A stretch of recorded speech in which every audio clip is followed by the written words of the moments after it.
Welcome to SQL Nuggets. Today we are going to be discussing the differences between full, differential, and log backups in SQL Server. And then at the end of the video, we're going to talk about some critical tips that you need to be aware of. When you take a full backup in SQL Server, this takes a backup of the entire database. And these backups are typically done on a regular basis, usually either daily or weekly, depending on a few factors such as the size of your database or the number of databases on the server, how long it takes for the fulls to run, and things of that nature. Generally, your full backups are going to be your largest backups. These are going to be the entire database, and they can be restored as a standalone copy of the database. So therefore, these full backups are going to be a little bit larger.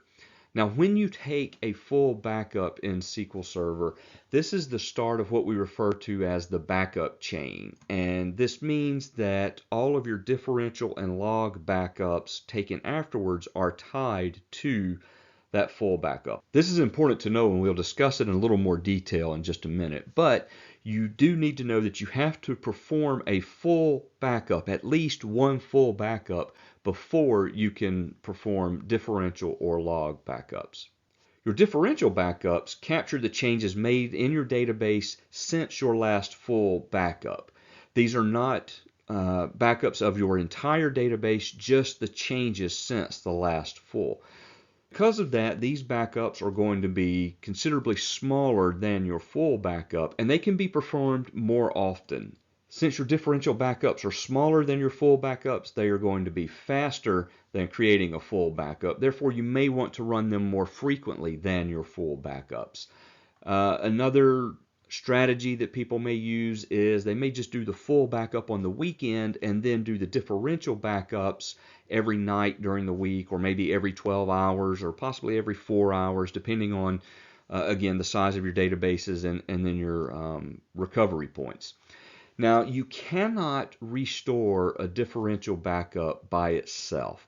You first have to restore the latest full backup that this differential ties to, and then apply the differential to that full backup before you can bring your database back online. So this is important to know because it's an additional step when it comes to the restoration of your database. It's not like a full where you just do the one restore and you're done. Your transaction log backups capture the transactions that have been created since your log backup. Now, the transaction log file in SQL Server is going to be a record of the individual transactions that have been occurring in your database. Think about your inserts, your updates, your deletes.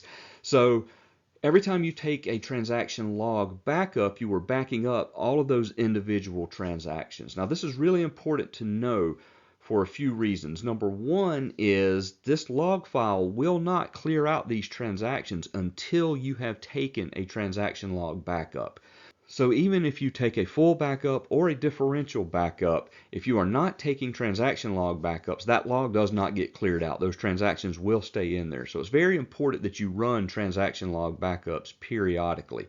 Now, each transaction log backup is dependent upon transaction log backups that occurred before it. So when you're taking these, they need to be done a little more frequently, possibly every few minutes. Sometimes people try to do transaction logs every 5 minutes, every 10 minutes, every 15 minutes. Sometimes people may do every 30 minutes or an hour. This is really going to depend on your particular situation, how many transactions are coming into your database, how active is it, what is your recoverability, things like that. But your transaction logs, because they're occurring more frequently, they are going to be much, much smaller usually than your differentials or your fulls. When it comes to restoring transaction logs, you first have to restore your full backup. Then, if you have a differential, you can apply it to the full backup. You do not have to use differentials. This is optional, but your transaction logs have to be restored in order, every one of them. Each transaction log is dependent upon the transaction log that was taken prior to it. They all have to link together. So if you are missing a transaction log, you cannot restore at any point past that transaction log. They all have to be restored in order. So here are a few critical things you need to know about backups in SQL Server. Number one, a SQL Server backup cannot be restored to an earlier version of SQL Server.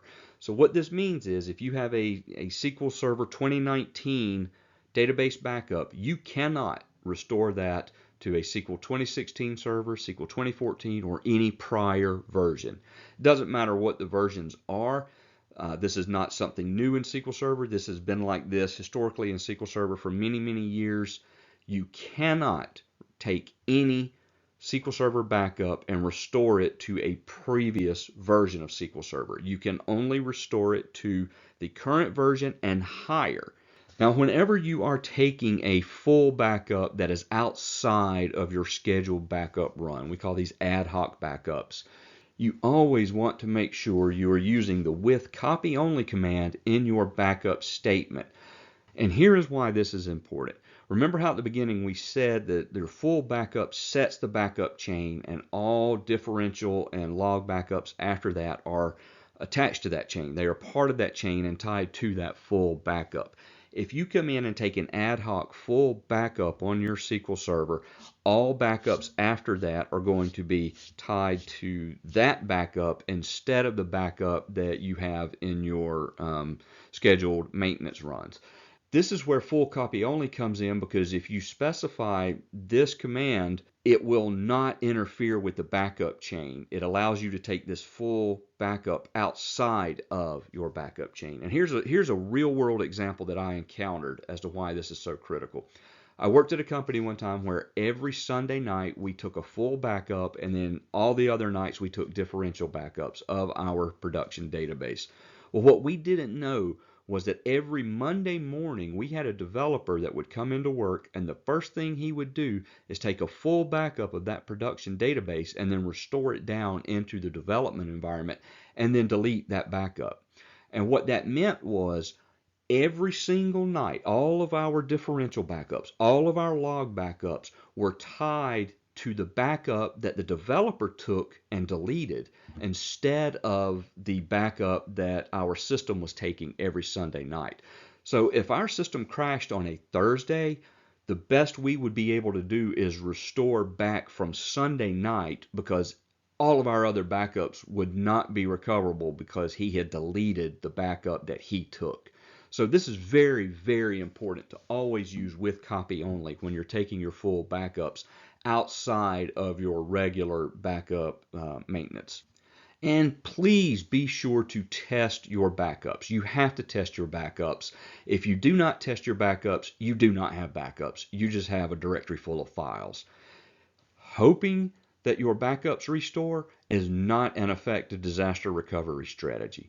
Knowing that your backups will restore is. So that is why it is absolutely critical that you periodically take these backups and restore them somewhere to test them and make sure that your backups are in fact recoverable. I hope this nugget was helpful. If so, please be sure to like and subscribe to our YouTube channel and visit SQLnuggets.com for more tips.